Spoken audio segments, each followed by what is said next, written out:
महाराष्ट्र का ये इलाका केले के लिए काफी मशहूर है। देश में सबसे ज्यादा केले का उत्पादन रावेर में ही होता है, लेकिन इसी से जुड़ी है यहाँ के किसानों की समस्या। भले ही यहाँ केले का उत्पादन खूब होता है, लेकिन इससे जुड़ा कोई उद्योग यहाँ नहीं है। रावेर लोकसभा सीट पर फिलहाल बीजेपी का कब्जा है। हरिभाऊ जावले यहाँ से सांसद हैं, लेकिन बीजेपी ने इस बार यहाँ से उतारा है रक्षा खडसे को, जो महाराष्ट्र बीजेपी के बड़े नेता एकनाथ खडसे की बहू हैं।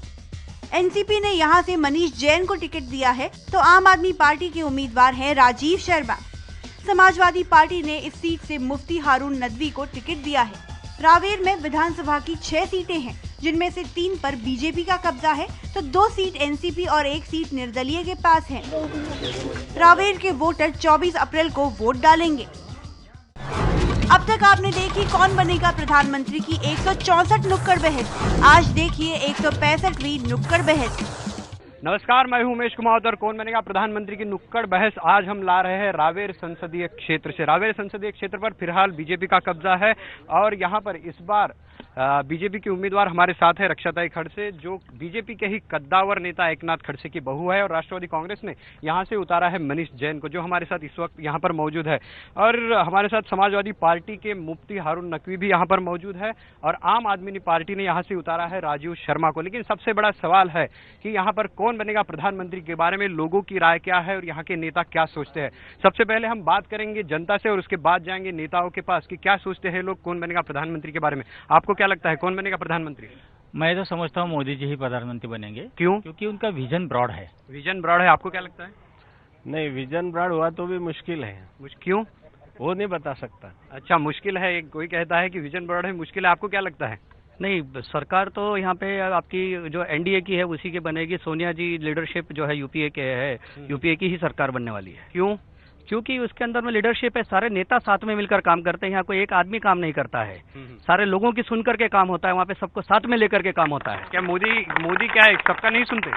आज तक तो गुजरात में डिसीजन देखा है, गुजरात में सब जनता ने आजमाया है और देखा है और देख रहे हैं कि हमारी एक ही हुकुमशाही है, एक ही आदमी बोलेगा वही काम होगा। अच्छा, मोदी हुकुमशाह है?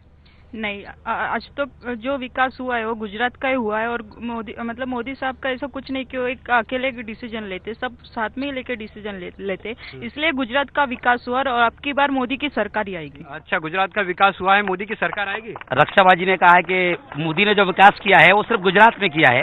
तो इनकी बात से खुद पता चलता है कि अभी तक के गुजरात में किया है, लेकिन मोदी जी इतने डरे हुए हैं कि गुजरात में वहाँ पर खड़े रहने को तैयार नहीं, तो वहाँ से वाराणसी से क्यों खड़े रहे? अगर गुजरात में विकास किया है तो गुजरात में खड़े रहिए। आपको सही बात बोल रहे हैं। दो जगह उनको रहने की कोई गरज नहीं थी, एक ही जगह से उन्होंने गुजरात में ही खड़ा रहना था, वाराणसी में जाने की कुछ गरज नहीं थी। अगर मोदी जी ने विकास किया है गुजरात से, तो महाराष्ट्र के मुख्यमंत्री ने और शरद चंद्र जी पवार साहब ने उन्हें खुला आह्वान दिया है कि आइए खुले मंच पे चर्चा करें। आइए, आपके आज तक क्यों नहीं आते? एबीपी पे आइए और चर्चा करें। मोदी जी ने एक्सेप्ट क्यों नहीं कर रहे हैं ये बात? मोदी क्यों एक्सेप्ट नहीं करते इस तरह की बातें? वो तो चर्चा कर ही रहे। अभी चाय पे चर्चा है, किसानों से चर्चा है, महिलाओं से चर्चा है, इतने माध्यम से तो चर्चा कर ही रहे। और कौन से चर्चा चाहिए? अच्छा, मोदी सबसे चर्चा कर रहे हैं, आपको क्या लगता है?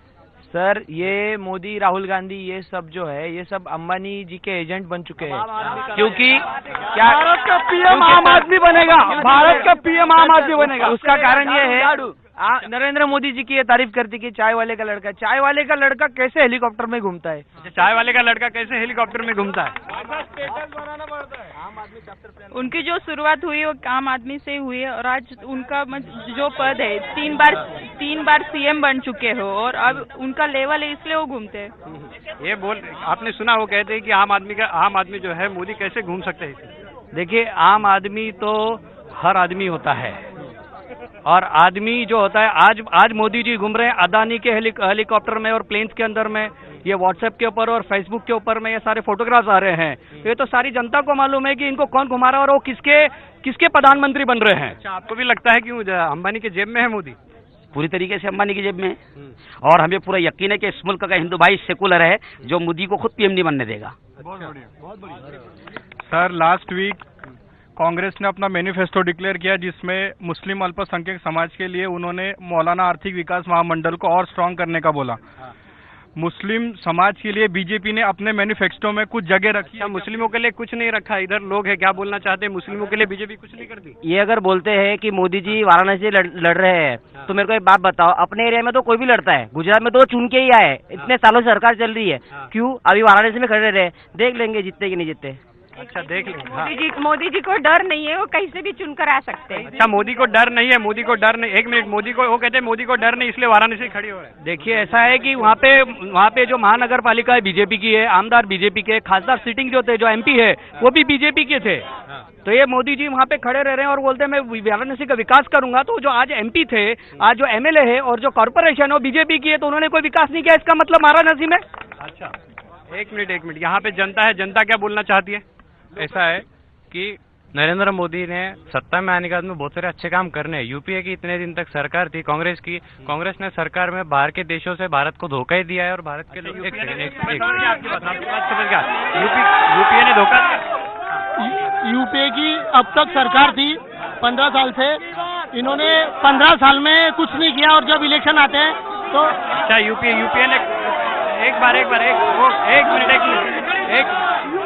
वो कह रहे हैं यूपीए ने 10 साल में कुछ नहीं किया। मैं एक ही पूछना चाहता हूँ कि माननीय राज ठाकरे साहब जो मनसे के नेता है, उन्होंने एक ही मोदी जी से सवाल किया था 1 महीने पहले, आपके चैनल ने दिखाया था कि मोदी जी ने राजीनामा देना चाहिए। उसके ऊपर में कोई नेता क्यों नहीं कहता है? अच्छा, एक मिनट, वो कहते हैं मोदी मुख्यमंत्री पद का, सीएम पद का इस्तीफा क्यों नहीं देते अगर वो संसद से लड़ रहे तो? नहीं, वैसा कुछ नहीं, अभी भी वो सीएम है अगर है और बाद में बनेंगे, उससे कोई फर्क नहीं पड़ता। एक विजन है कि उनको देश का विकास करना है और वो सबसे बड़ी बात है। अच्छा, देश का विकास करना है, मोदी को देश का विकास करना है। ये भ्रष्टाचार, 2 तरह के भ्रष्टाचार कर रहे हैं, एक तो येडियुरप्पा जैसा और मोदी भी भ्रष्टाचारी है, और धार्मिक भ्रष्टाचार, हमारे भगवान और मंदिरों को भी नहीं छोड़ा। वो कहते हैं कि हर हर मोदी क्यों कहते हैं? हर हर मोदी इसलिए कहते हैं कि उन्होंने दिलों में जगह बनाई है, उन्होंने पूरा विकास करके दिखाया और अभी भारत का विकास करना है। अच्छा, मोदी भारत का विकास करेंगे, जनता है यहाँ पे, वो कहते हैं कि मोदी भारत का विकास करेंगे, वो कहते हैं मोदी भारत का विकास करेंगे। भारत का विकास एक अच्छा एमपी कर सकता है और हम वोटर ने एक अच्छा एमपी चुन के देना है। ये इतने लोग प्रधानमंत्री नहीं बनाने वाले, हमने वोटिंग कैसा अच्छा करना, इसके बारे में आप लड़कियों से सवाल पूछो, इसी में विनती करता हूँ आपसे। अच्छा, तो ये थी हमारी रावेर से नुक्कड़ बहस। हमारी अगली नुक्कड़ बहस मेरे सहयोगी लेकर आएंगे ब्रजेश कुमार सिंह, गुजरात के किसी एक संसदीय क्षेत्र से।